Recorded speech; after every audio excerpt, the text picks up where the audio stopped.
प्रभु आपके अनुग्रह, आपकी दया कृपा के द्वारा आज आपने जो वचन को मनन और चिंतन करने के लिए आपने हमें दिया है प्रभु, यह वचन को हम किस प्रकार मनन और चिंतन करेंगे।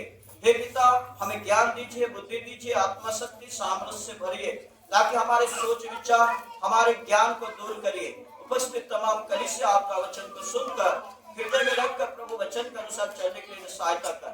हम सबों को वचन के माध्यम से सच्चाई का मार्ग को सिखाने वाला यीशु प्रभु आपके पवित्र नाम से मांगते पिता, सुन और कबूल कर, आमीन। सपनिया की पुस्तक उसका 3रा अध्याय उसका 20वां आयत पर सपनिया भविष्यवक्ता एक सुंदर बातों को लिखता है। सपनिया की पुस्तक उसका 3रा अध्याय उसका 20वां आयत या 20वां पद पर एक बहुत सुंदर बातों को लिखता है। क्या लिखता है, आप ध्यान से पढ़िएगा। सपनिया की पुस्तक उसका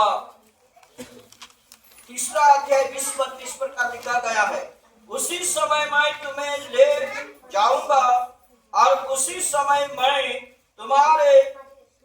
तुम्हें इकट्ठा करूंगा, और जब मैं तुम्हारे सामने तुम्हारे बंधुओं को लौटा लाऊंगा, तब पृथ्वी की सारी जाति के बीच में तुम्हारी कीर्ति और प्रशंसा फैला दूंगा।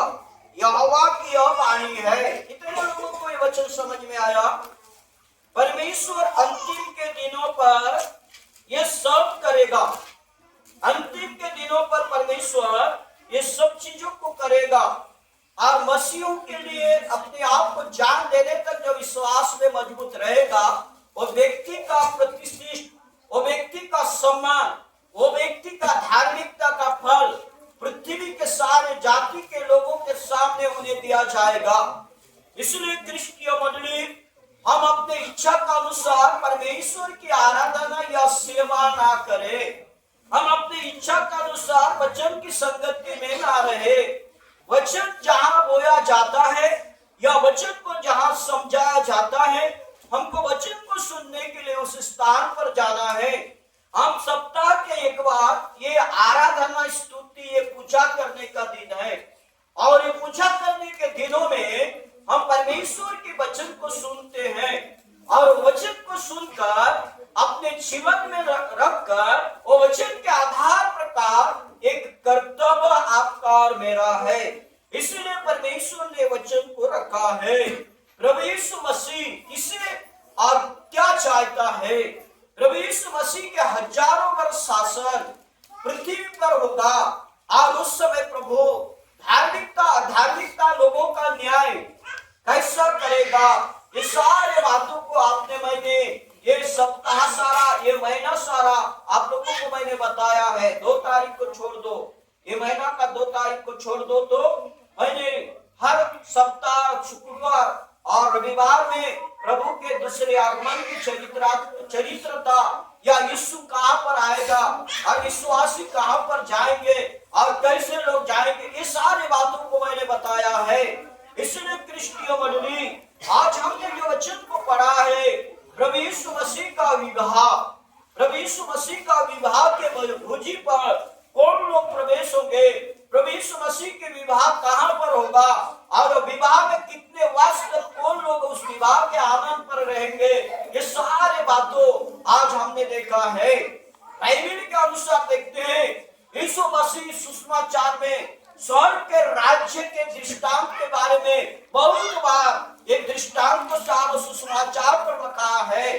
पर भी आज धर्म के शास्त्र में जब यिर्मयाह की भविष्यवक्ता की पुस्तक उसका 30 अध्याय उसका 7 पद को देखते हैं, तो वो भयंकर दिनों को वहां पर दर्शाया गया है। भयंकर दिन, और भयंकर दिन है प्रभु यीशु मसीह का आने का समय।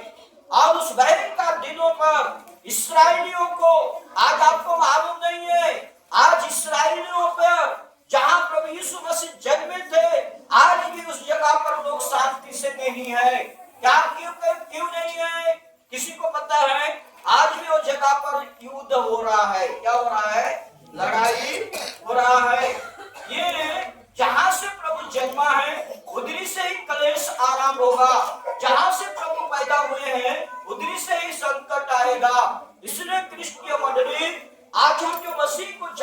हैं। इसलिए आज आपको और मुझे पहले से सतर्क या जागृत होना पड़ेगा।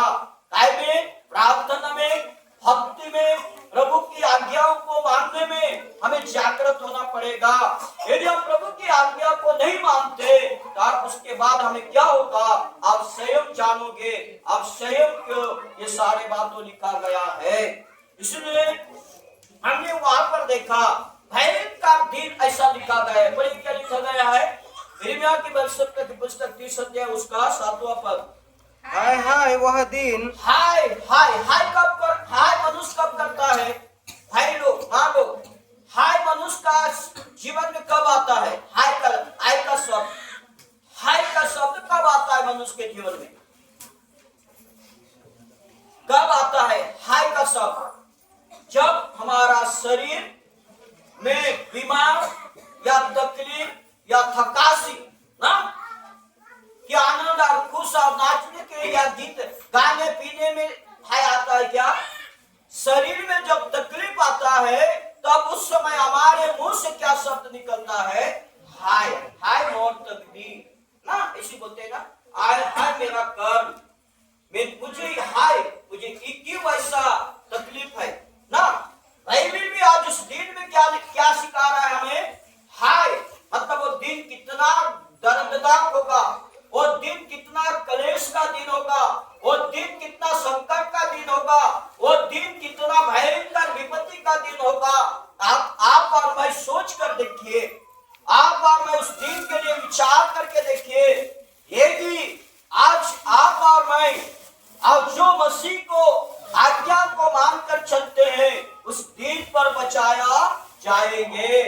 इसलिए आप ध्यान से सुनिएगा, हाय हाय उस दिन, हाँ उसके समान और कोई दिन नहीं, उनके समान मतलब वो जो दिन आएगा उसके समान और कोई दिन नहीं होगा। वह याकूब के संकट का समय होगा, इस्राएल लोगों का संकट का समय होगा, परंतु वह उससे भी छुड़ाया जाएगा। मगर जो प्रभु में रहेंगे वो संकट से भी प्रभु उनको छुड़ाएगा। ये बाइबल आज हमें बता रही है, ये परमेश्वर का शब्द है। इसलिए परमेश्वर का शब्द को हमको अनसुनी नहीं करना है। यदि अनसुनी करेंगे उस दिन में हम क्या होंगे? ये बाइबल का पहला पद लिखा गया, हाय हाय उस दिन। इसलिए मत्ती रचित सुसमाचार 22वां अध्याय में उसका 2 और 3 पद में स्वर्ग के राज्य के विषय में यीशु ने ऐसे ही लोगों के बीच में एक दृष्टांत को कहा। क्या कहा? एक दृष्टांत को कहा। क्या दृष्टांत का मालूम है? कि एक मनुष्य ने अपना पुत्र का विवाह का आरंभ किया और विवाह का न्योता जिन्हें दिया था और उन्हें बुलाने के लिए अपने दासों को भेजा और जब वो दास उन्हें बुलाने के लिए गया तो उन लोगों ने क्या कहा कि हम तेरे विवाह के भोज में नहीं आएंगे, उपस्थित नहीं होंगे। प्रभु ने भी आज और मुझे एक न्योता दिया है। प्रभु ने भी आज आपको और मुझे एक न्योता दिया है, क्योंकि हे मेरे प्रियजनों, हे मेरे मनोनीत की कलीसिया, तुम मेरे राज्य की खोज करो, तुम उद्धार के रास्ता की खोज करो, तुम उस राज्य में जाने के लिए तुम अपने आप को तैयार करो। मगर आज हम बोले हमको राज्य नहीं चाहिए प्रभु, हमें स्वर्ग पृथ्वी चाहिए। हम पृथ्वी में आनंद में हैं, पृथ्वी में हम खाते हैं पीते हैं, पृथ्वी पर हम जो चाहते हैं वो करते हैं, पृथ्वी पर जिस स्थान पर हमको दौड़ना है उस स्थान पर दौड़े रहे हैं, पृथ्वी पर जिस काम को हम करना है काम कर रहे हैं। यदि वो राज्य में जाएंगे तो सारा काम हमको करना नहीं पड़ेगा। इसलिए हे प्रभु हमें आप उस राज्य हमें भी चाहिए। ऐसे आज आप और मैं भी सोच रहे हैं। क्या लिखा पड़ी उसमें? 22 का 2 और 3 पद। स्वर्ग का राज्य, हाँ स्वर्ग का राज्य उस राजा के समान है, एक राजा के समान है, जिसने अपने पुत्र का विवाह किया और उसने अपने दासों को भेजा भेजा निमंत्रित लोगों के विवाह के भोज में बुलाए, निमंत्रित लोगों को विवाह के भोज में बुलाए, परंतु उन्होंने आना न चाहा। परंतु उन्होंने आना नहीं चाहा। आज भी हमारा इसी है। प्रभु हमें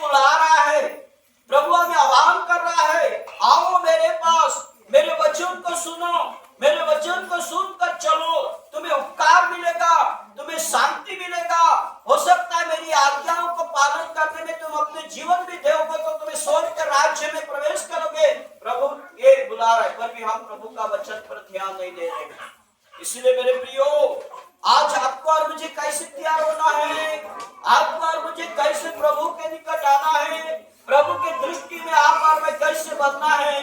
प्रकाशित वाक्य 19 अध्याय में एक सुंदर बातों को लिखता है।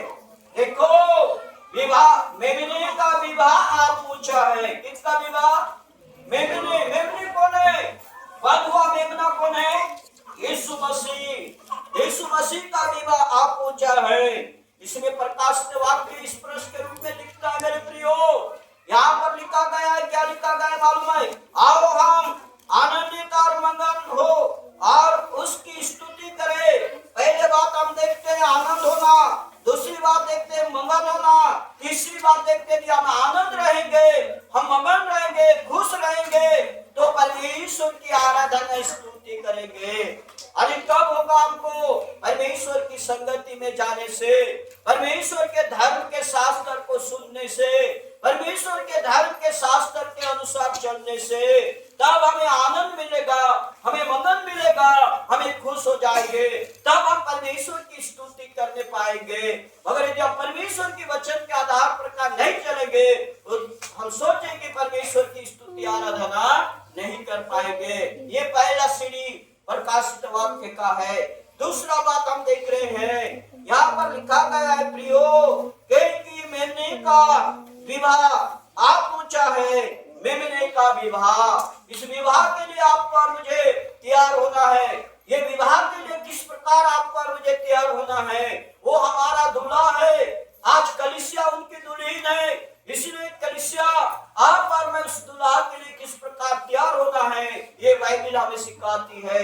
ये धर्म के शास्त्र हमें आज इस दुल्हन के रूप धारण करने का रूप हमें दे रहा है, इसलिए आप ध्यान से सुनिएगा। बाइबल के अनुसार, धर्म शास्त्र के अनुसार और दूल्हा विवाह आप पहुंचा है और उसके दुल्हन ने अपने आप को तैयार कर लिया है। दुल्हन कौन है? कलीसिया। दुल्हन कलीसिया है, पहली मिशन कलीसिया जागृत। आप दुल्हन के स्वरूप तैयार होना है। आज दुल्हन तैयार नहीं है, इसलिए प्रभु दूल्हा आज देरी कर रहा है। लोग आज धार्मिकता में नहीं है, इसलिए वो दूल्हा आने में विलंब हो रहा है, क्योंकि लोगों को सत्ता भी आ रहा है, लोगों को आज बाहुन का विपत्ति भी आ रहा है, तो भी लोग मन परिवर्तन नहीं होते जा रहे हैं। ज्यादा पापों से बढ़ते जा रहे हैं, ज्यादा दुष्ट कर्म से बढ़ते जा रहे हैं, ज्यादा परमेश्वर की आज्ञा के विरुद्ध से चल रहे हैं, विशेष करके कृष्ण लोग। इसलिए जागृत दुल्हन, इसलिए पवित्र धर्म शास्त्र के अनुसार, आज बाइबल के अनुसार इस धर्म शास्त्र में दुल्हन तैयार हो चुकी है। और दुल्हन तैयार होने का वस्तु क्या है? दुल्हन तैयार होने का वस्तु क्या है? आप ध्यान से सुनिएगा, सुनिए मत, सुनकर हृदय में रखकर अपने आप के दुल्हन के रूप में तैयार हो जाइए। दुल्हन का पहला रूप क्या है? मैं आप लोगों को बता रहा हूँ, ध्यान से सुनिए। जिनके पास बाइबल है वो बाइबल को खोलिए, प्रकाशित वाक्य 19 अध्याय उसका 8 पद को ध्यान से देखिए। कोई निकाला है तो पढ़िए, क्या है दुल्हन का पहला स्वरूप धारण करना? आप पहला सूद और चमत्कार और चमकदार, चमकदार मलिन मलमल पहनने का अधिकार दिया गया है। पहला शुद्ध होना अर्थात पवित्रता जीवन, दूसरा आपका धार्मिकता गुण, तीसरा परमेश्वर की आज्ञाओं को मानना, ये है मलिन मलमल का शुद्ध वस्त्र। क्रिस्तीय मंडली, ये है दुल्हन का आभूषण, सोना चांदी, मत्ती मुक्ता, अच्छी साड़ी ना। आज जो विवाह होता है तो उसे 4000 5000 का साड़ी चाहिए, तब वो लड़की अपने विवाह में बैठेगी। आज दूल्हा को आज सूट और बूट चाहिए, संसार में विवाह होने वाला। मगर उस दूल्हा के लिए विवाह होने वाले कन्या को क्या चाहिए? क्या चाहिए? सोना, हीरा, नीला, मोती, मुक्ता, उससे भी उत्तम वस्तु चाहिए। पहला शरीर को शुद्ध रखना, क्या रखना? पवित्रता रखना। तीसरा उस दूल्हे के सगुण हमारे जीवन में आना, पवित्र जीवन। तीसरा, उनकी आज्ञाओं को मानना। ये है मलमल मलिन चमकदार का वस्त्र। तब हम उस दूल्हे के लिए श्रृंगार होंगे। हमारा जीवन का जब तक हम पवित्रता में जीवन यापन नहीं करेंगे, हमारे जीवन को प्रभु के हाथों में जब तक नहीं सौंपेंगे, इस प्रकार का उपकार हमारे जीवन में नहीं आएगा। ये है एक दुल्हन का स्वरूप। और नीचे क्या लिखा गया है? क्योंकि उस महीन मलमल का देखिए, क्योंकि उस मलिन और मलमल का अर्थ पवित्र लोगों के पहला बात, उसका अर्थ को हम समझना है। अर्थ मतलब वो क्या है? हाँ, पवित्र लोगों का धर्म के काम है। पहला देखिए, धर्म का काम। हाँ हाँ, तब स्वर्गदूत ने प्रियो, वो मलमल का अर्थ मैंने पहले बता दिया, वो धर्म का काम है। अरे यदि आप धर्म के काम नहीं करते तो उस वस्त्र आप आभूषण को आप ग्रहण नहीं कर पाओगे। वो आभूषण में आपको संयम तैयार नहीं हो जाओगे तो दूल्हा के साथ आपका विवाह नहीं होगा। वो दूल्हा के साथ आपका विवाह नहीं होगा। और दूल्हा के साथ आपका विवाह नहीं होगा तो आप 7 वर्ष विवाह भोजी में आप प्रवेश नहीं कर पाओगे। क्योंकि प्रभु ने आपको और मुझे उस 7 वर्ष विवाह भोजी में जाने के लिए प्रभु ने क्या किया है? आमंत्रित किया है। हमें आमंत्रित पत्र दिया है। यदि वो आमंत्रित पत्र को हमको स्वीकार करके हम उस विवाह में जाने के लिए संयम को कायम तैयार होना है। इसमें तैयार होना है धार्मिकता में, पवित्रता में, परमेश्वर की आज्ञाओं को मानने में हमें क्या होना चाहिए? तैयार होना चाहिए। बोलिए जोर से मारनाथा। वो हमें ऐसा ही तैयार करे। हमें प्रभु ऐसा ही तैयार होने के लिए हमें समझ शक्ति दे। हे क्रिस्टीय मंडली, यदि हम ऐसा तैयार ना हो तो हम कहाँ जाएंगे? सोच कर देखिए। तीसरी बात हम देखते हैं प्रकाशित वाक्य का 7-14 में। 7-14 में इस प्रकार लिखा गया है कि मैं से यह हुआ है जो महाक्लेश से निकालकर और इन्होंने अपने अपने वस्त्र मेमने के लहू में धोकर स्वयं को शुद्ध और पवित्र बनाया है। अर्थात यीशु मसीह के कारण हमें जितना भी क्लेश आए, यीशु मसीह के कारण हम जितने भी दुख उठाए, मगर एक दिन हमें यीशु मसीह की उस पवित्रता के लहू में अपने शरीर को शुद्ध करके, अपने तन मन को शुद्ध करके परमेश्वर के सिंहासन के सामने या उस मेमने के लहू के सामने हमें एक होना है। इनके साथ एक होना है, मेमने के साथ। प्रिय प्रकाशित वाक्य उसका 7-14 मैंने उससे कहा, ये जो देखने वाला ये जो यूहन्ना ये बोल रहा है, मैंने जो मुझे दर्शन में दिखाई दे रहा था उस व्यक्ति से मैंने कहा, हे स्वामी, हे स्वामी, तू ही जानता है। तू ही जानता है।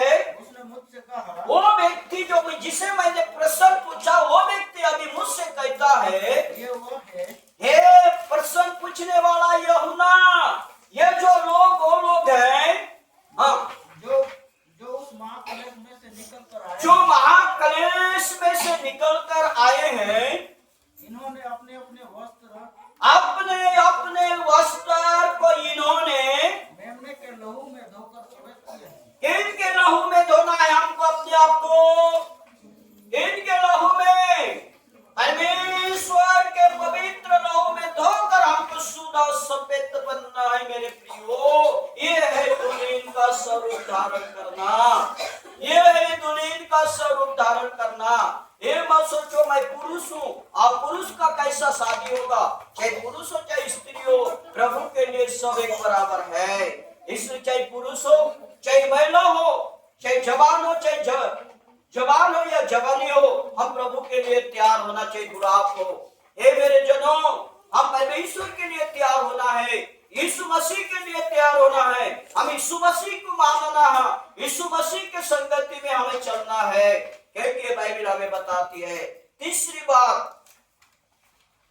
तीसरी बात, जकरिया की भविष्यवक्ता की पुस्तक 14 अध्याय 3 से पहला से 3 पद। पहला पद मैंने आप पढ़ रहा हूं, ध्यान सुनिए, सुनो। यहोवा का एक ऐसा दिन आने वाला है जिनमें तेरा धन लूटकर तेरे बीच में बांट लिया जाएगा। यहोवा के दिन में शारीरिक वस्तु काम नहीं देगा, संसार का संपत्ति काम नहीं देगा। यहोवा के दिन में हमारा जो धन संपत्ति है उसे लूटा जाएगा और वो आपस में बांट लिए खाएंगे, ऐसा बाइबल वो आज सिखा रहा है। इसलिए जो धन को हम कमाएंगे, धार्मिकता का धन को कमाएंगे, वो धन को कोई भी छीन नहीं सकता।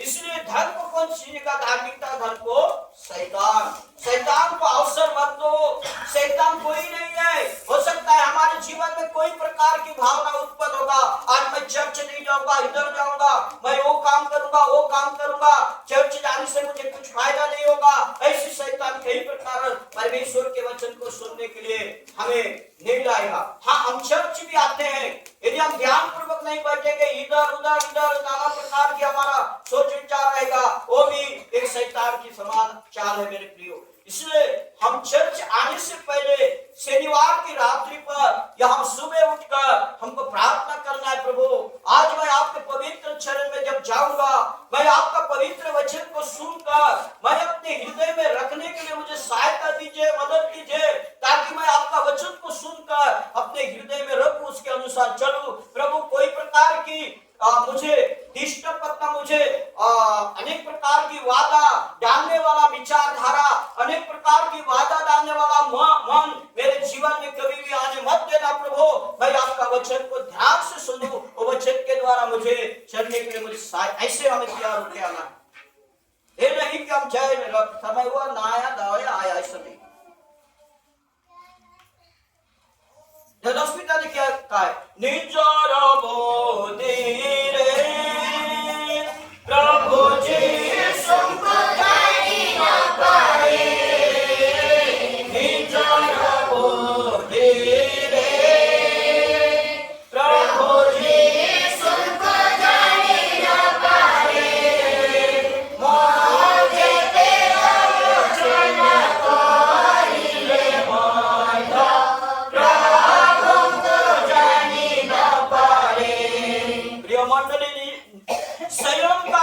स्वयं का विचार से हम परमेश्वर को कभी भी पहचान नहीं पाएंगे। परमेश्वर को पहचानना है तो परमेश्वर की विचारधारा हमारे जीवन में आना चाहिए, तब हम परमेश्वर की बातों को समझ पाएंगे। आखिरी बातों को जब हम देखते हैं धर्म के शास्त्र के अनुसार, प्रियजनों, धर्म के शास्त्र में मत्ती रचित सुसमाचार 13 अध्याय 24 पद में और एक दृष्टांत को प्रभु यीशु मसीह ने कहा है स्वर्ग के राज्य के बारे में। मत्ती रचित सुसमाचार उसका 13 अध्याय 24 पद में यीशु प्रभु और एक बातों पर स्वर्ग के राज्य के बारे में दृष्टांत को कहा है। क्या कहा है? परमेश्वर के राज्य के बारे में लिखा गया है कि यीशु ने उन्हें एक और दृष्टांत दिया। स्वर्ग का राज्य उस मनुष्य के समान है जिसने अपने खेत में अच्छे बीज बोया। बोलिए वाला था। खेत क्या है? आप खेती कमाने वाले व्यक्ति हो, खेती में आज कापनी विसा वाला धान बोगे क्या? बोगे क्या? बोगे, अच्छे धान बोगे। परमेश्वर का राज्य भी ऐसा है, मिलावट वाला काम परमेश्वर के राज्य में प्रवेश नहीं करेंगे। परमेश्वर के राज्य में प्रवेश करना है तो आपको स्वयं को अच्छे बीज बनाना है, आपको स्वयं को अच्छे व्यक्ति बनाना है। परमेश्वर के राज्य में प्रवेश करना है तो आप स्वयं प्रभु की भावता लोग बनना है, तब मेरे प्रियो परमेश्वर के राज्य में प्रवेश करोगे। कि यीशु मसीह ने हमको समझने के लिए, जानने के लिए दृष्टांत दे देकर अपने राज्य के बारे में कहा है। इसलिए क्रिस्टीय मंडली, बाइबल के अनुसार एक और बातों को हम देखकर मैं समाप्त कर दूंगा। दूसरा कुरिन्थी 11 अध्याय 3 पद, दूसरा कुरिन्थी 11 अध्याय 3 पद। आज हमें कौन सा वस्तु परमेश्वर से अलग करने जा रहा है, इस बातों को हमने ध्यान से देखिए। परमेश्वर से अलग होना हमारा या ना परमेश्वर की वचन को ना सुनने देना कौन चीज है। यहाँ पर कुरिन्थी मंडली को पौलुस नहीं, आपको और मुझे परमेश्वर के शब्द से निकला हुआ वचन को सुन रहे हैं। यहाँ पर लिखा गया है, क्या लिखा, परंतु मैं जानता हूं कि पौलुस इस बातों को कलीसिया को उनके चाल चलन स्वभाव को देखकर लिखता है, हमारा विश्वास हमारा धार्मिकता को देखकर लिखता है। कोई पीछे वाले पढ़ने वाले हैं तो पढ़िए दूसरा कुरिन्थी उसका 11 अध्याय 3 पद को पढ़िए उच्च शब्द से। परंतु मैं डरता हूँ कि हाँ जैसे सांप ने अपनी चतुराई से हवा को बहकाया, हाँ वैसे ही तुम्हारे मन उस सीधाई और पवित्रता से जो मसीह के साथ होनी चाहिए तुम भ्रष्ट न जाए। देखिए, आज मुझे भी डर लगता है, कभी कभी मैं भी अपना कलीसिया के लिए डरता हूं। आप सोचते नहीं है प्रभुआ इनके जीवन, इनका विश्वासी, इनका भक्तिमय जीवन, कलीसिया विश्वासी परिवार का कैसा है प्रभु, मुझे समझ में नहीं आ रहा है, मुझे भी डर लगता है बोलता मैं कभी कभी। पौलुस भी लिखता है यहाँ पर, मेरे को डर लगता है क्या क्या देखकर, हमारा स्वभाव विश्वास भक्ति किस प्रकार है। पौलुस इस बातों को लिखता है परमेश्वर के शब्द से सुनकर। आप देखिए, मुझे डर लगता है, पौलुस कहता है क्या किसी जो में से धार्मिक लोगों के विचारधारा, धार्मिक लोगों के धर्म और कर्म पर रुकावट आने का विषय, हमें आराधना प्रार्थना या उपासना में हम चुप जाते हैं, करते नहीं उस सारे विषय में। क्या लिखा है, अभी आपने उस्मान ने पढ़ा, आपने सुना, पर भी यहाँ पर लिखा गया है, परंतु मैं डरता हूं कि जैसा सांप ने, किसने, सांप ने, हवा, पुरुष बात करता है, पुरुष के जीवन में सांप बात प्रवेश करता है, स्त्री के जीवन में सांप प्रवेश करता है। कैसे ऐसे चर्च जाते रोजे रोजे ये बात जो नहीं उपवास का एक करते उपवास को नहीं कर सी ना एकर दोस्त पितर कौन प्रवेश कर रहा, सांप प्रवेश कर ना। बाइबल का शब्द है, मेरा शब्द नहीं है। जैसा सांप ने अपनी चतुराई से, आज भी हमारे दोस्त यार, हमारे पड़ोसी, हमारे लोग बाग के जीवन में चतुराई है, अपनी चतुराई में हवा को बहकाया। कैसा बहकाया, सोच कर देखिए, हवा को, जिस चीज को खाना नहीं था उसको खाने के लिए बहुत बातों से मुझे लुभाया। आज भी आप मेरे जीवन में ऐसे लुभाने वाले लोग हैं, तू चाहता ना ऐसा ही काय काय खायचे जे कोणता रास्ता जायचे जे कोणता व्हायचे है कि नहीं, है कि नहीं, एवढी पचार बेची हुई है कि नहीं ना, असली बोलवा लोग हमारे संग आचत की नहीं आचो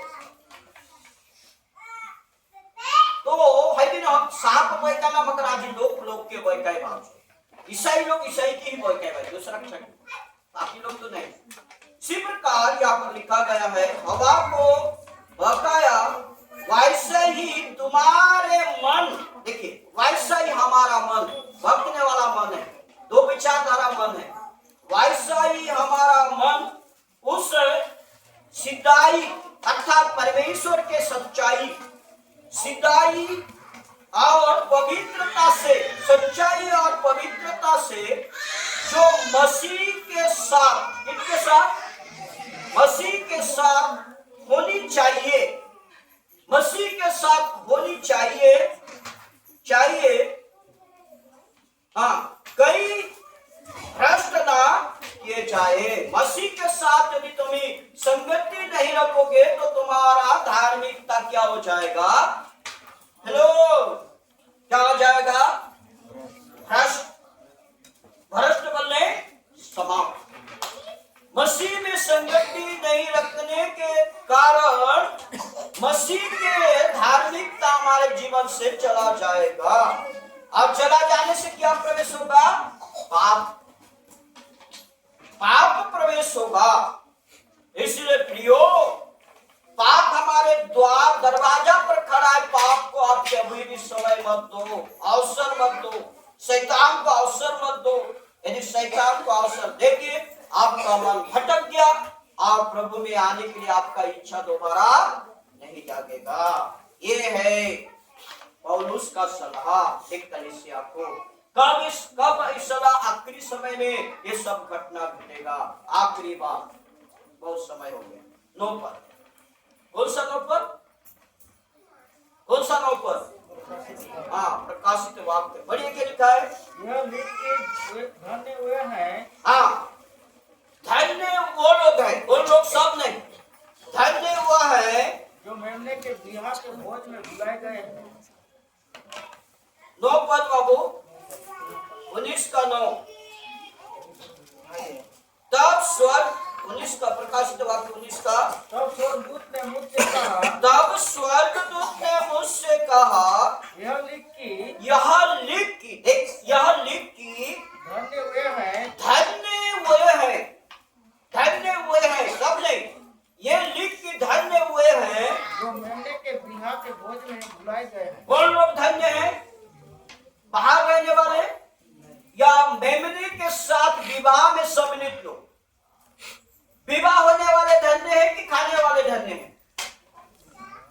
विवाह के भोज में सम्मिलित या प्रभु सहित मिलने वाले लोग धन्य हैं। हाँ, फिर उसने मुझसे कहा, और एक बात उसने मुझसे कहा, ये वचन परमेश्वर के सत्य वचन है। क्या किसका है? पास्टर दाऊद का। पास्टर दाऊद का। हेलो, किसका है? परमेश्वर का सत्य वचन है। इसलिए वचन को जो सुनता है, पालन करता है, वो धन्य है। और वो धन्य लोग क्या पर प्रवेश होंगे? मेमने के विवाह में। ये है प्रभु का सारा अंश और ये है सत्य वचन। ये वचन के द्वारा आपका और मुझे प्रभु बहुत ऐसे आशीष दे। सर्वशक्तिमान दैव प्रभु परमेश्वर पिता, हम धन्यवाद करते स्तुति प्रार्थना करते प्रभु आपके अनुग्रह दया द्वारा आज हमने देखा कि एक कन्या एक विवाह के दौरे किस प्रकार तैयार होना है, कौन सा वस्तु में तैयार होना है, वो सारी चीजों को देखा। आप प्रभु इस वचन को सुनकर कली से अपने आप को तैयार होकर आपकी बात हो सके। ये वचन के द्वारा हमें सही ज्ञान देकर चलाने वाले प्रभु यीशु मसीह आपके नाम से मांगते हैं।